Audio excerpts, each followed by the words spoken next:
I'll never forget the first night my daughter stopped talking to me. You'd think something that painful would happen gradually, that you'd see it coming, maybe through short answers, cold glances, or a slammed door here and there. But no, for me, it was sudden. Like one moment, she was this bright, curious, talkative girl who'd tell me every little thing that happened at school. And the next, it was just silence. The kind of silence that fills a house like fog, thick, heavy, and impossible to ignore. It was a Tuesday, I remember, because I'd worked late that night, again. I came home to find her sitting on the couch scrolling through her phone. I greeted her, the usual, "Hey kiddo, how was your day?" She didn't even look up. I thought maybe she had headphones in, but no. She just stared at the screen like I wasn't even there. I tried again, a little louder this time. Still nothing. That's when it hit me, not anger, not yet, but confusion. You know that feeling when something small happens, but deep down you know it's not small at all? Yeah, that. I told myself she was just tired. Teenagers, right? Mood swings, hormones, all that. But as the days went on, the silence stretched longer. At breakfast, she'd sit across from me, spoon clinking against her cereal bowl, eyes down, lips sealed. I'd talk about school, her friends, plans for the weekend, but it was like speaking to a wall. She'd nod occasionally, but not a single word. At first, I was patient. I gave her space, thinking she'd come around. But space turned into distance, and distance turned into something darker. When you're a parent, that silence doesn't just hurt, it eats at you. It makes you question everything. Did I do something wrong? Did I say something? Was I too strict, too lenient, too absent? I started replaying every recent interaction in my head like an obsessive detective. There had been an argument a few weeks earlier. I'd grounded her for missing curfew. She'd gone out with her friends and didn't answer her phone for hours. When she finally came home, I'd yelled. Harder than I should have. Maybe that was it. Maybe I'd pushed her too far. So I tried to make amends. I bought her favorite takeout. I left little notes on her desk. Simple things like, "Love you, kiddo," or "Proud of you always." I even tried joking around like old times, but her face stayed blank, unreadable. One night, I stood outside her bedroom door, listening. The faint sound of typing, maybe texting, maybe scrolling. I knocked softly. No answer. I knocked again. "Sweetheart, can we talk? Please?" Nothing. Just silence. I stood there for a long time, staring at the wood grain of the door like it might offer me answers. Eventually, I walked away, feeling smaller than I ever had. Weeks turned into months. Her grades started slipping. Teachers called, asking if everything was okay at home.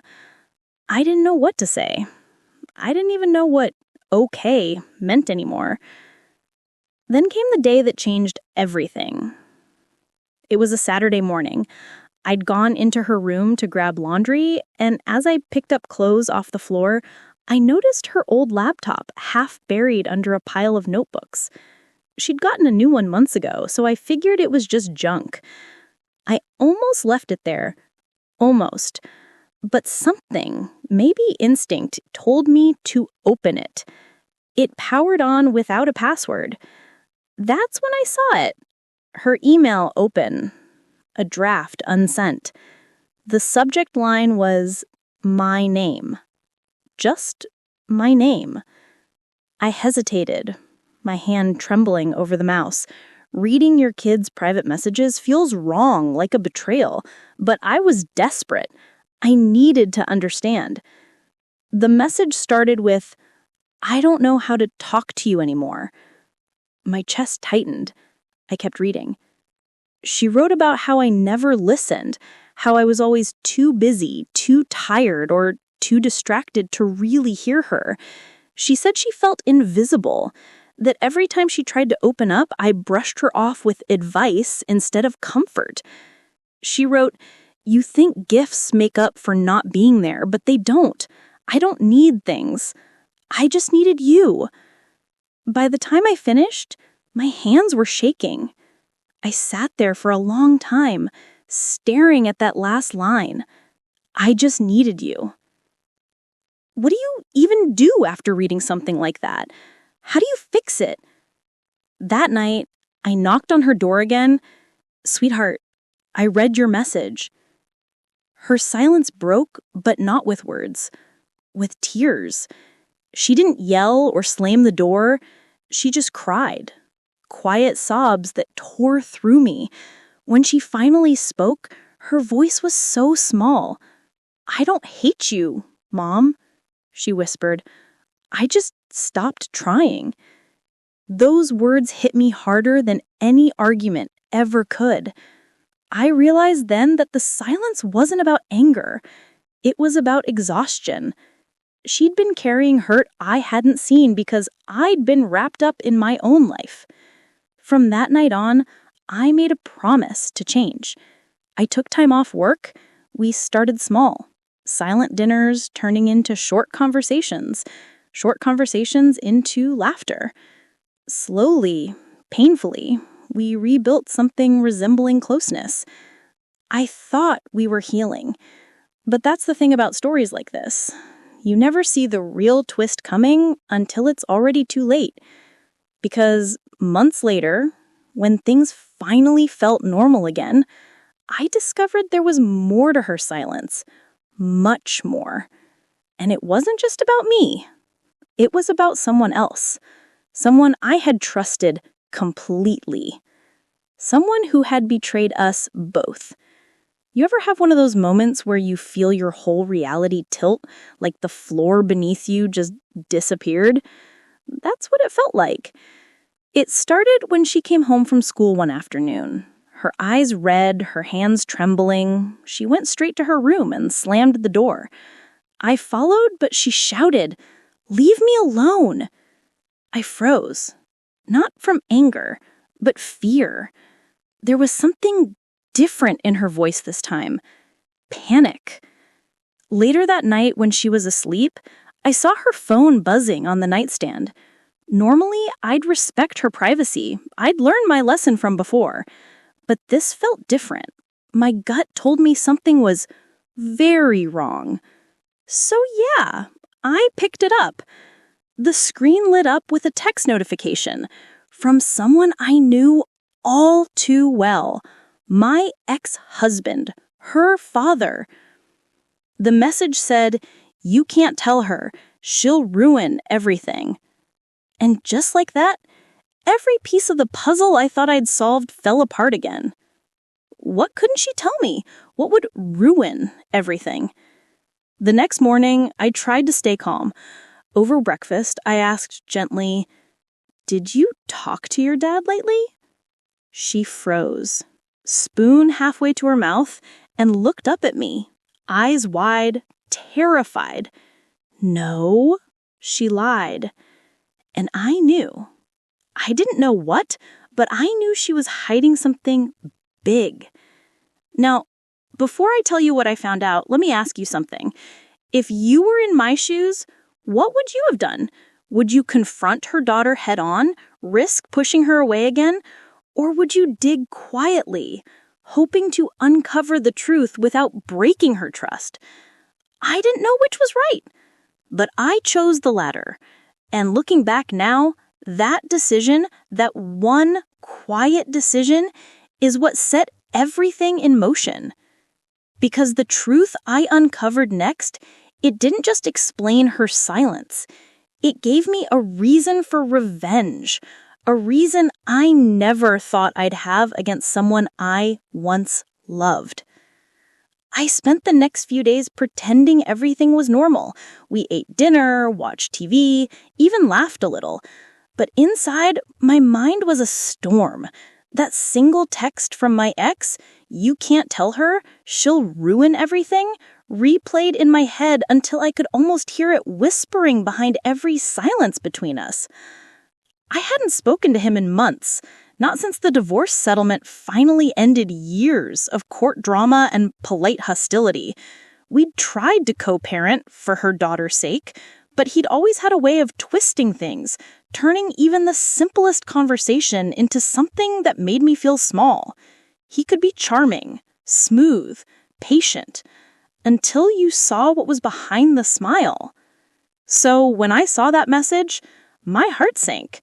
If he was involved, whatever was happening wasn't just a misunderstanding. The next day, I called his number. Straight to voicemail. Typical. He never picked up unless it suited him. I left a short message, calm, rehearsed. "Hey, I just want to make sure everything's okay. Call me." He didn't. That night, I couldn't sleep. Every shadow in the house felt like it was hiding answers. Around midnight, I got up, poured some water, and walked into the living room.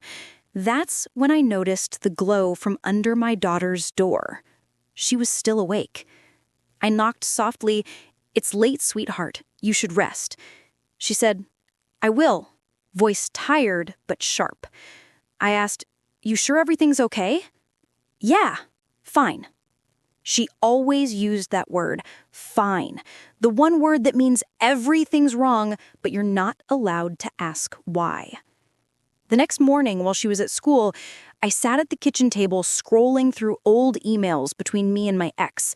I hadn't looked at them in years, but I needed to remember who I was dealing with. Buried deep in my inbox, I found a string of messages from when we were still negotiating custody. He'd begged me to give him more weekends, claiming he wanted to be there for her. I'd refused because every time she came back from his place, she was withdrawn, quiet, distant. Back then, I'd assumed it was the awkwardness of two homes, but now, maybe it was more. When she came home that afternoon, I tried again. "Hey, do you want to go for ice cream, like old times?" Her eyes flickered. "Maybe later." "Your dad ever take you out lately?" She froze just long enough for me to notice. "No," she said too quickly. That was the moment I knew she was protecting him. But why? That night, I opened my laptop and did what any desperate parent might do. I looked through our shared cloud photo folder. He still had access because of old settings we'd never updated. I didn't expect to find anything. But one folder, newly updated, caught my eye. It was titled Memories. Inside were pictures, recent ones, of my daughter and him. Not the innocent kind. No. These were posed, rehearsed, clearly meant for show. Dinner at fancy restaurants, trips to places he never told me about, even one at what looked like a law office. Why would he take her there? Then, buried among those images, I saw one that stopped me cold. It was a photo of my daughter sitting beside him, signing papers. Her smile was forced, her eyes red, and in the corner of the photo, I recognized the letterhead, the same firm that handled our divorce. I stared at that picture until my hands went numb. Papers, lawyer, her signature. And that message, "You can't tell her, she'll ruin everything." Was he trying to manipulate her into something legal?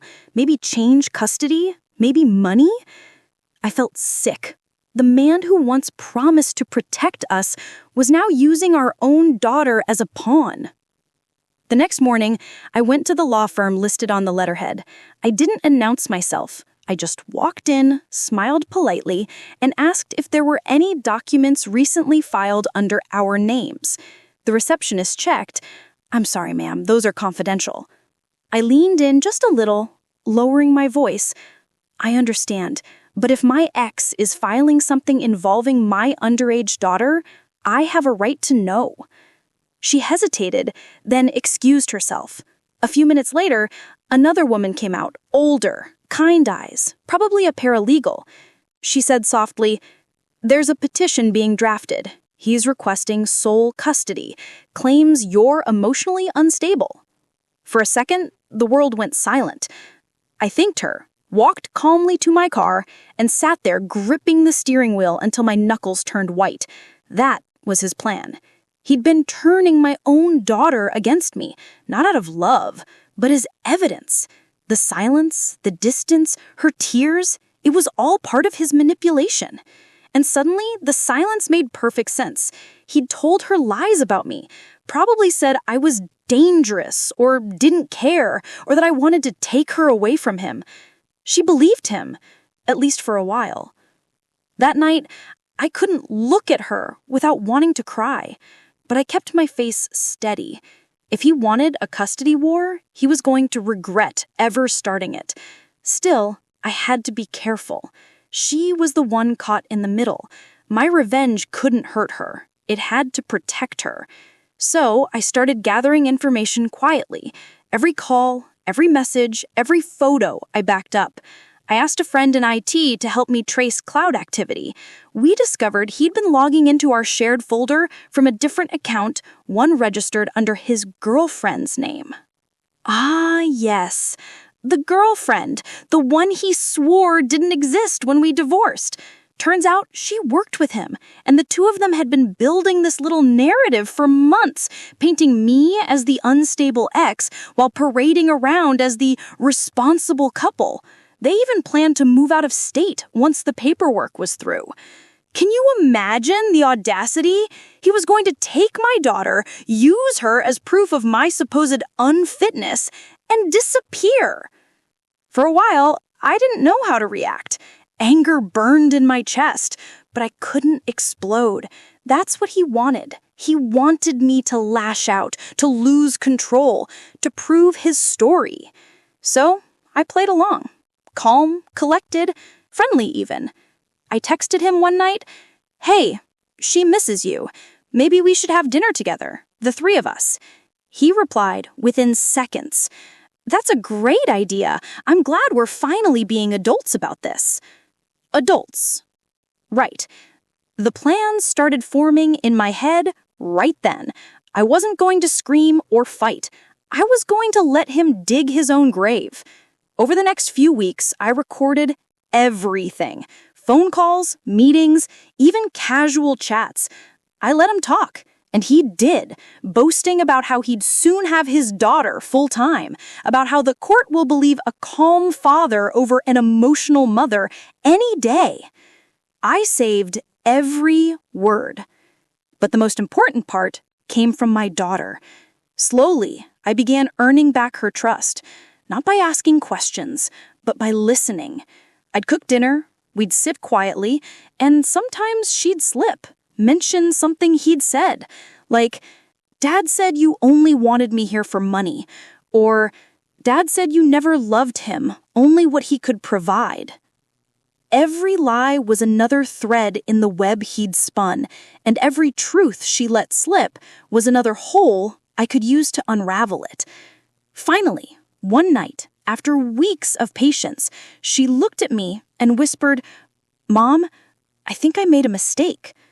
I didn't rush her. I just reached across the table and held her hand. "It's okay, sweetheart. You can tell me." Tears welled in her eyes. "Dad told me not to.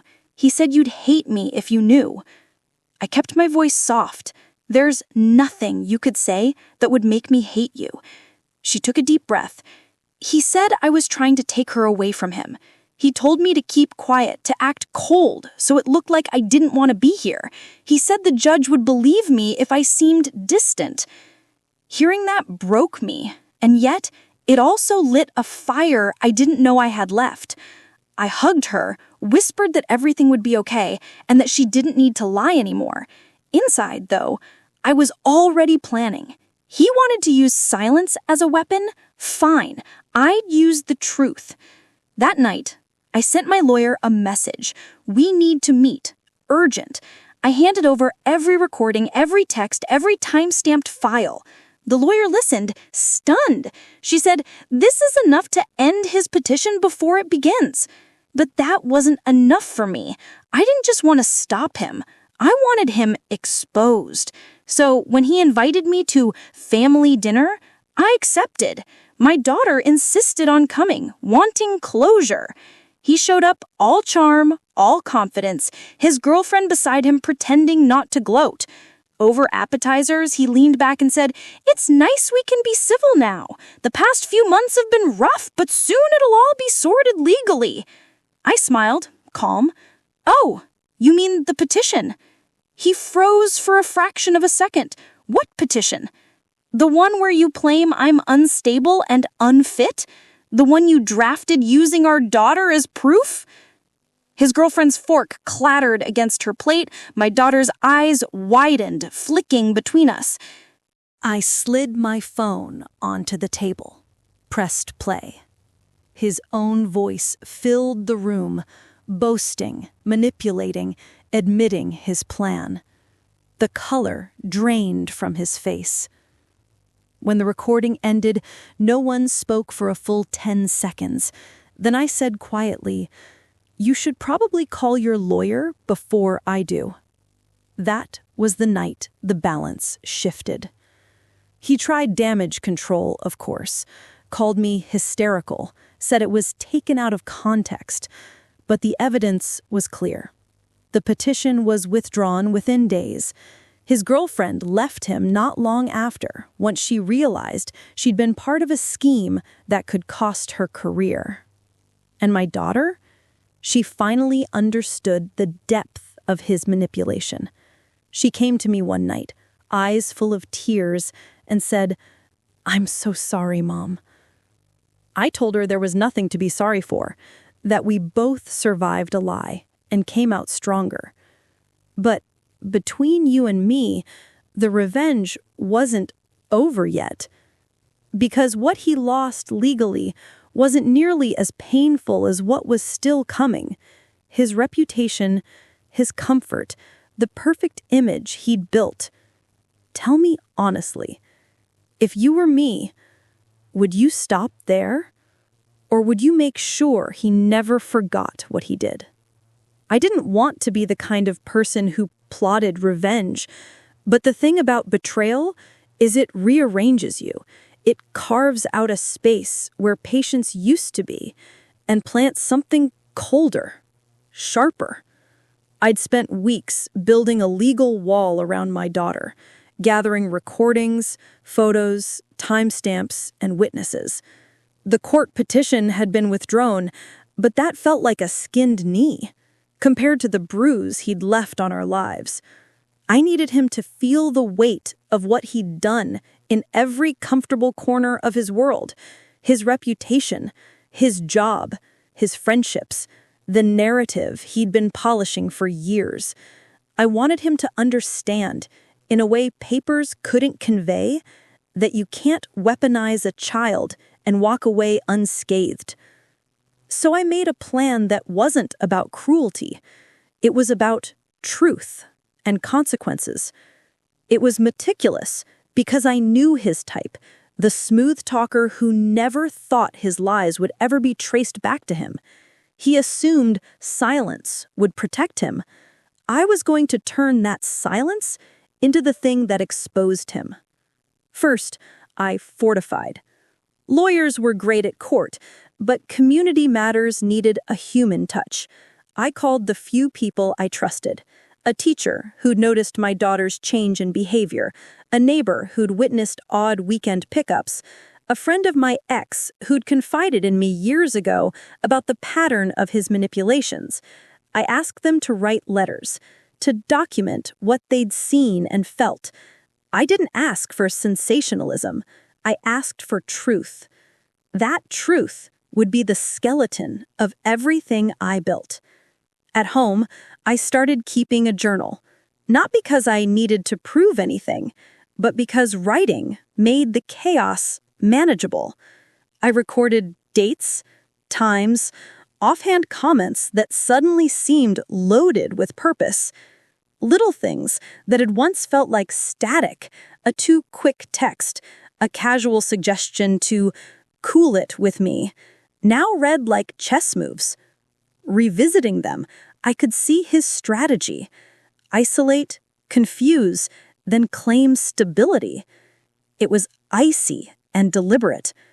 Then I let the world see a different side of my daughter, not for spectacle, but for context. We began small: school plays, PTA meetings, volunteer shifts. I showed up not as a trophy parent, but as the steady presence I had quietly become. I introduced her teachers to the softer parts of her, the parts that had been buried under another man's narrative. I asked the counselor to write observations. I asked her soccer coach to note the changes in her practice attendance. Each mundane note was another tile in a mosaic of normalcy that contrasted painfully with the picture my ex had painted. But you can't win a battle with a ledger alone.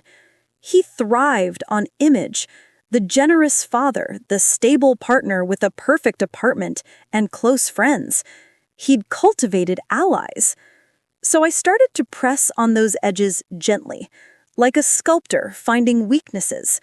I reached out to one of his colleagues, someone I knew had values, and who'd once admired my work in the community. I didn't attack. I asked questions about projects they'd been working on, about timelines that didn't add up with the family trips his Instagram bragged about. I didn't accuse. I documented inconsistencies. He was careful, he answered. But the more people I walked through with the quiet details, the more small doubts began to form. A narrative couldn't stand up to 1,000 micro-contradictions. There were obstacles. The first was obvious: my conscience. Every time I drafted an email or suggested a meeting with someone from his life, a small voice said, "Are you stooping to his level?" I slept poorly, then reminded myself I wasn't trying to ruin him for pleasure.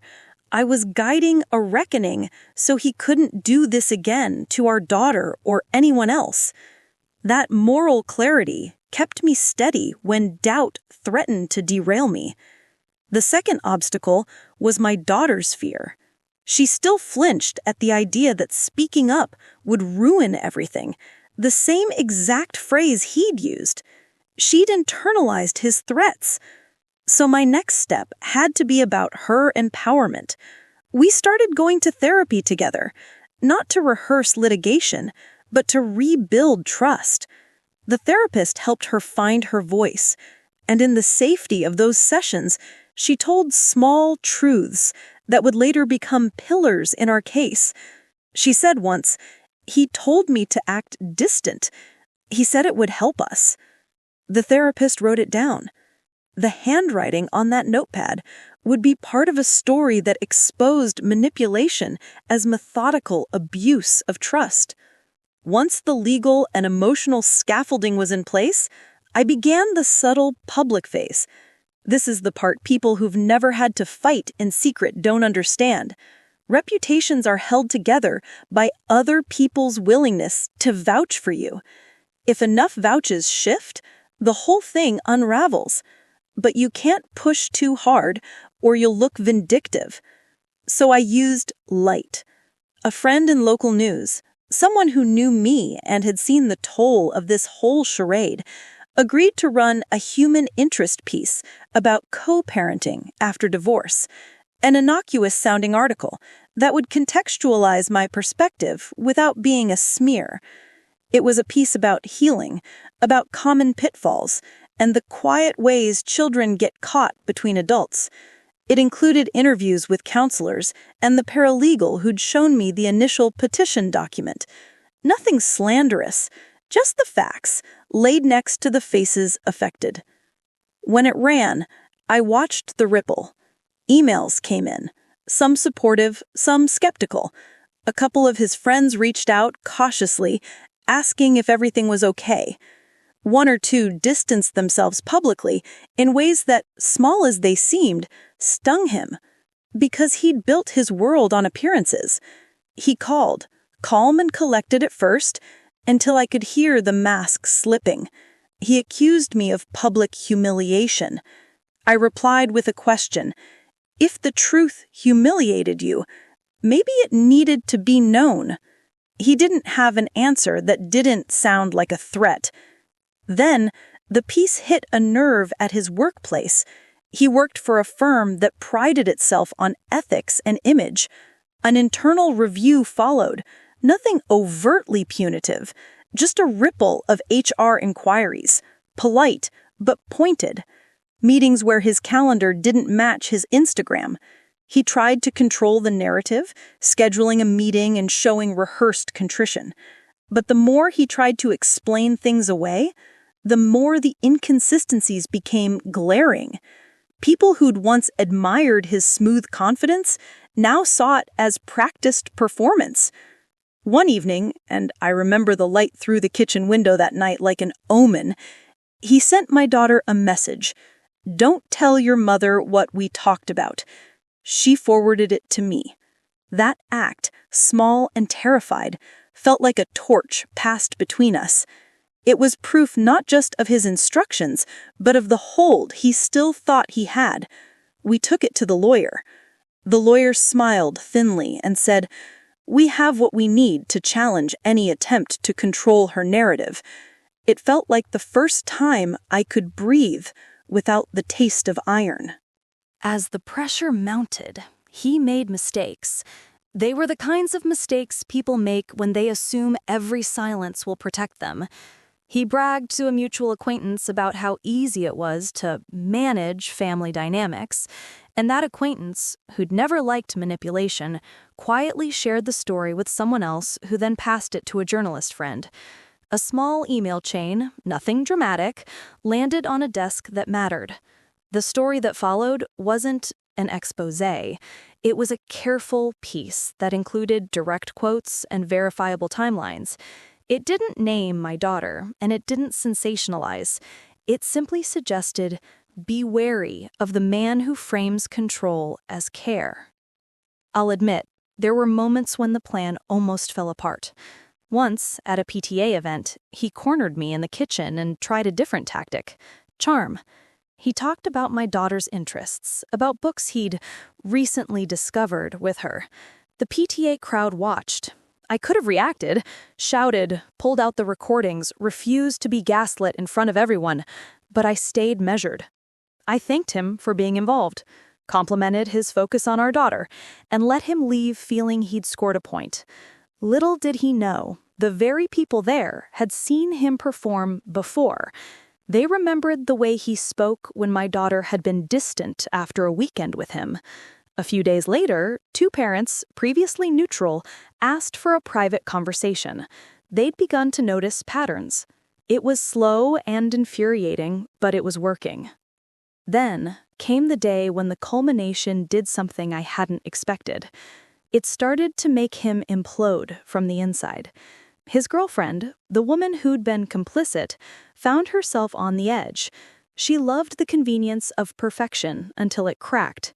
When the firm where she worked got wind of the rumors, not through my announcements, but through the natural gossip that forms when people sense duplicity, she was forced to leave quietly.